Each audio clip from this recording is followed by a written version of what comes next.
Now we're going to put together the front and the back. We're going to do the inseam or the inner leg seam. That's easiest to do now because you can really still stretch it apart and it's like you can see what you're doing. So you need to make sure that you mark the front as well, here the center, so you know where to line up your gusset with it. So I'm just pulling my gusset up and I'm putting a pin in vertical to the seam that I'm going to stitch. And then I'm going to actually pin it from the other side. And you just put your legs on top of each other, no pulling there.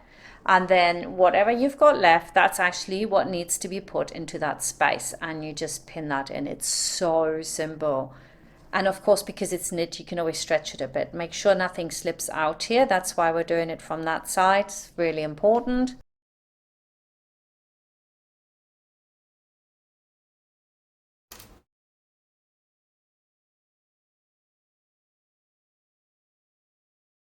Okay, do the same on the other side.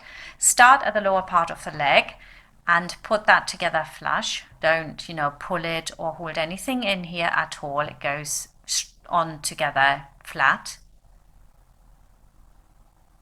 And then we move in the gusset. It's really easy when you don't do that to pull the gusset and think you've got some fabric left over because you need to bring all that in. It's not actually too big, it's just that it's a curve. It's the same as doing a sleeve, really, essentially. And now I'm going to sew this in.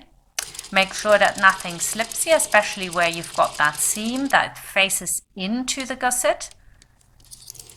Make sure nothing is underneath there.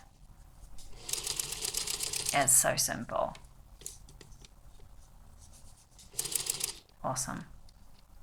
And you can stretch it a bit, you can always steam that back in, if you think, oh, I need to stretch it a bit to make it fit in really well, then that's absolutely no problem. You can do that.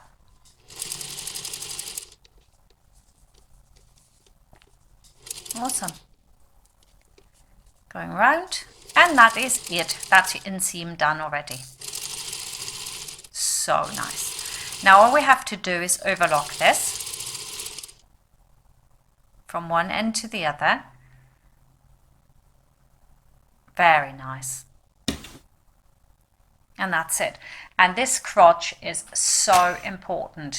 If you're a beginner and you're looking for patterns and you don't just want to buy it from me, please look for patterns that have a gusset, because that will make it fit well, unless of course you have powering pants.